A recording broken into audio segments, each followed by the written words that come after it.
என்னையே மறந்து விட்டுட்டு வந்துட்டாரு சார். உங்களையும் மறந்து என்னையே மறந்துட்டு வந்துட்டாரு சார். ஆக்சுவலா இது மறதியில நடந்திருக்க வாய்ப்பு இல்லம்மா. குண்டு பையல எப்படி கோர்த்து விடுது பாரு. ஏய் சின்ன பையா. ஒரு இது கலவரம் நடந்திருக்கு. அப்படியே அவர் அந்த டென்ஷன்லயே உடனே அவங்க கிட்ட சண்டை போட்டு அப்படியே போயிட்டாரு. நீ தெருவுக்கு வாடா சொல்லிட்டு போ. அங்க வந்து வர்றா சொல்லு. இவ கால் பண்றான். அதுக்கப்புறம் தான் ஐயோ இவ்வளவு விட்டேன்னு சொல்லிட்டு திரும்ப யூ டர்ன் போட்டு திரும்ப வந்தேன். எப்போ முதலாளி இறங்குனீங்க? எப்படா நான் ஏறனேன் இறங்குறதுக்கு?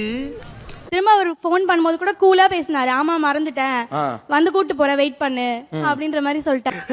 நானும் பழிக்காம மாதிரியே எவ்வளவு நேரம் நான் அடிக்கிறது. அந்த சாப்பிடாமே வந்துருவாங்க வீட்டுக்கு. அந்த பாக்ஸ் காருக்குள்ளேயே நியர்லி 1 மந்த் இருக்கும். ஏமா அதுக்கப்புறம் அந்த கார்ல ஏற முடியுமா?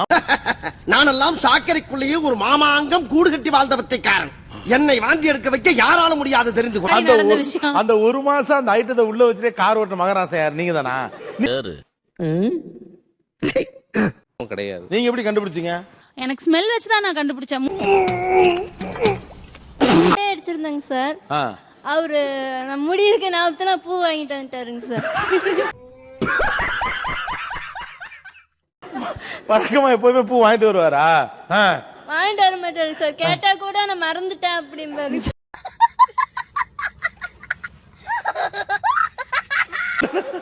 ஆனா உண்மையிலேயே ஒரு கொடூரமான மறதிங்க. ரொம்ப அநியாயங்க. மொட்டை அடிச்சுட்டு வீட்டுல உட்கார்ந்து இருக்காங்க. அவங்களுக்கு பூ வாங்கிட்டு போற இவங்க பண்றதெல்லாம் என்ன சார் அக்கிரமமா இருக்கு சார். இவங்களாம் பண்றது ரொம்ப தப்பு சார். இவங்க சரி பூ வாங்கிட்டு நீங்க போறீங்க, உள்ள என்ட்ரு ஆறீங்க, பார்த்தா மனைவிக்கு வந்து மொட்டை எடுத்துருந்தாங்க.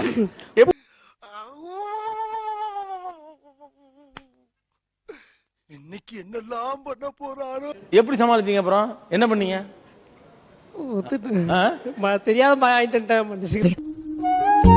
சரிடி பொண்டாட்டி, சாரி புருஷனை மன்னிச்சுக்கோ. டெய்லி காலையில பல் தேய்க்கிற பிரஷ் சார் மாத்தி தான் என்னோட பிரஷ் எடுத்து தான் தேய்க்கிறது. நிறைய பேர் அப்படித்தாம்மா. நானும் கூட இதே பிரச்சனையில தான்மா சிக்கி இருக்கிறேன். எனக்கு மட்டும்தான் இந்த பிரச்சனை ஆகுதுன்னு நான் பயந்தே போயிட்டேனா? உங்களுக்கும் இந்த பிரச்சனை இருக்குன்னு தெரிஞ்ச பண்ணா எனக்கு நிம்மதியாகுது. இது மாதிரி எவ்வளவு பேர் அந்த 2 பிரஷ் ஒரே இடத்துல இருக்கும், ஆனா மனைவி பிரஷ் எடுத்து பல் விளக்கி போறவங்க எவ்வளவு பேர் சொல்லுங்க? அன்பால எடுத்து தேய்க்கிறாங்களோ மனைவியினுடைய பிரஷ்? அன்பாலலாம் இல்ல சார். அத போய் அன்பால தேய்ப்பாங்களா சார்? நீ சும்மா இருந்தாலும் உன் வாய் சும்மா இருக்காது. உன் வாய் சும்மா இருந்தாலும் நீ சும்மா இருக்க மாட்ட. உன்னை காப்பாத்தணும்னு நினைச்சா கூட அது சொல்லல. அத போய் எடுத்து தேய்ப்பானா சார்? நக்கல்யா அவனுக்கு.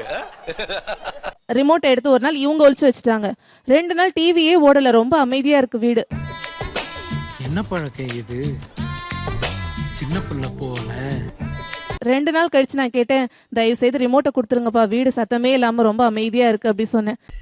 அமைதியா இருக்குது. ரொம்ப ரொம்ப அமைதியா இருக்குது. தாங்க முடியல. நீ வேற அமைதியா இரு, நான் எங்க வச்சனே தெரியல ரிமோட் அப்படி சொல்லிட்டு தேடுறாங்க. சோ எங்க வச்சோம்னு தெரிய மறந்துட்டாரு. சரி.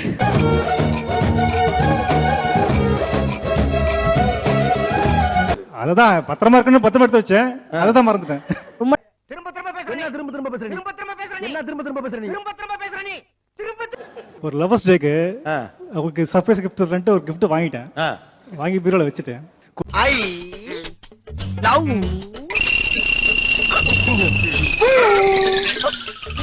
ஆனா வாங்கி வச்சதை மறந்துட்டேன். ஓ தலை வாரிட்டே இருக்கும்போது ஒரு நாள் அப்படியே படுத்து தூங்கிட்டாரு. ரொம்ப நேரம் வாரிட்டே இருந்தா அப்படியே படுத்து தூங்கிட்டாரு. கடைக்கு போசனா அவசரத்துல ஜடையோடய போயிட்டாருங்க சார். போறீங்க? ஆமாங்க. தூள் செத்தாருங்க எல்லாரும். இப்படியே போங்க. எங்க கடை போன வரைக்கும் கூட உங்களுக்கு யார் சொல்லல? போன மனுஷோட சொல்லவே இல்லைங்க. எல்லாம் பார்த்துட்டு சிரிச்சுட்டு இருந்தானுங்க. எல்லாம் ரொம்ப மகிழ்ச்சியோட இருக்காங்க. நாட்டுல ஏதோ நல்ல நடந்துருக்கு போகுது.